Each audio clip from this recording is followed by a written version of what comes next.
Bonjour à tous et bienvenue sur Food is Love, j'espère que vous allez bien. Aujourd'hui, vidéo une shorba pour tous. Vous vous en doutez certainement, ces prochaines semaines, la shorba va couler à flot. Alors il était évident que je vous partage cette recette algérienne de mon point de vue personnel. Puisque cette recette, qu'il ne faut pas confondre avec la harira ou le harira, peut varier en fonction des régions et même en fonction des foyers. D'ailleurs, la version que je vais vous partager porte la douce appellation de Jeri Belfelik. Allez, une shorba avec plein de fric, c'est parti. Et on démarre avec un ingrédient qui sera indispensable pour faire une bonne shorba. Un oignon de gros calibre qu'il faudra hacher très finement, soit au hachoir électrique ou au couteau. Faites simplement attention à ne pas en faire une purée.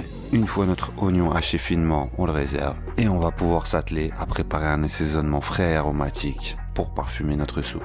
On aura besoin d'une carotte de taille modeste qui va servir à adoucir la soupe et contrebalancer avec l'acidité des tomates, sans oublier son apport nutritionnel. On aura également besoin d'une branche de céleri, de 6 ou 7 feuilles de menthe.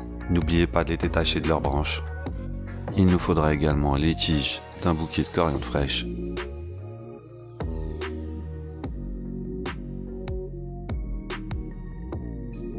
On passe tout ça au hachoir.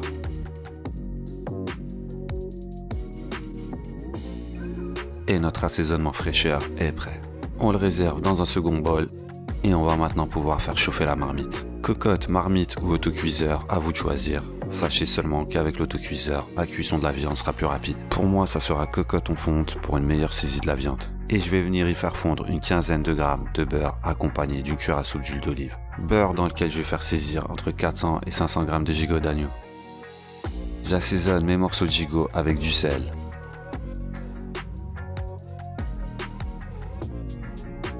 Je les fais saisir pendant 4 minutes avant de les retourner.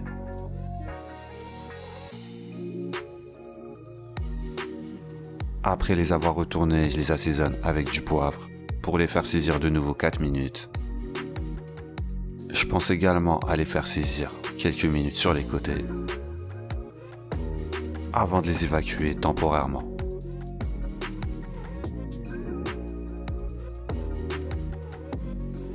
Et regardez ce magnifique présent que nous a laissé le gigot d'agneau. Magnifique présent dans lequel on va venir faire caraméliser notre oignon. On assaisonne nos oignons avec du sel pour faciliter la caramélisation. On les remue régulièrement.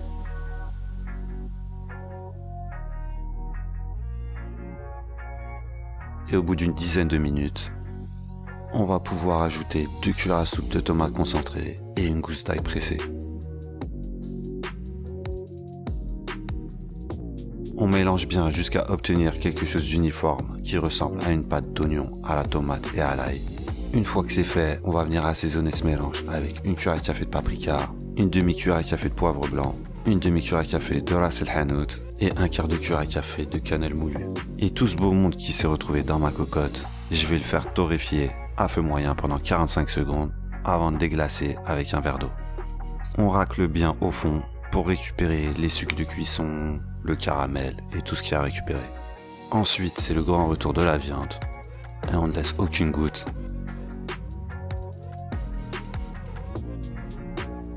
On va également ajouter 400 g de tomates concassées, fraîches ou en boîte. Après ça, on ajoute notre assaisonnement fraîcheur. On mélange le tout. Et là, ça sera entièrement facultatif, mais vous pourrez ajouter 1 ou 2 poignées de pois chiches. Ça ne pourra que être positif. Pour moi, ça sera pois chiches secs que j'ai fait tremper toute la nuit. Mais si vous optez pour des pois chiches en boîte déjà cuits, vous les ajouterez en toute fin de cuisson. Il ne reste plus qu'à tout recouvrir avec 1,5 litre d'eau chaude. Après avoir ajouté l'eau, vous allez pouvoir assaisonner avec au moins une cuillère à soupe de sel. Et vous allez pouvoir laisser mijoter tout ça à couvert et à feu doux moyen pendant 45 minutes pour l'agneau ou 30 minutes pour de la volaille. Car oui, je ne vous l'ai pas dit, mais vous pouvez bien sûr remplacer l'agneau par des morceaux de poulet comme des hauts de cuisse ou des pilons. Une fois les 45 minutes ou les 30 minutes écoulées, la première chose à faire, c'est de vérifier la cuisson de la viande. Si c'est ok, vous remettez la viande dans la soupe.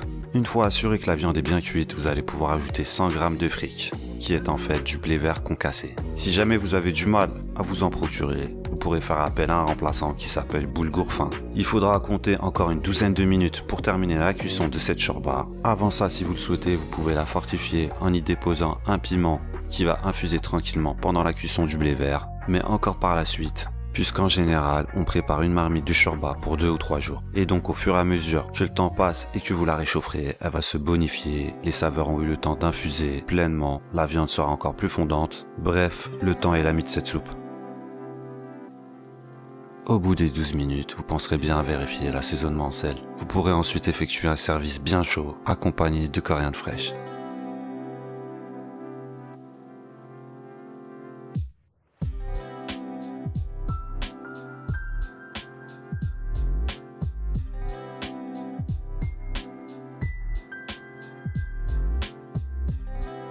Cette vidéo est terminée, j'espère que ça vous a plu, que vous l'aurez trouvée utile et intéressante. Si c'est le cas, partagez-la, likez-la et commentez-la. Et il ne me reste plus qu'à vous dire à la prochaine vidéo pour une nouvelle recette. Ciao!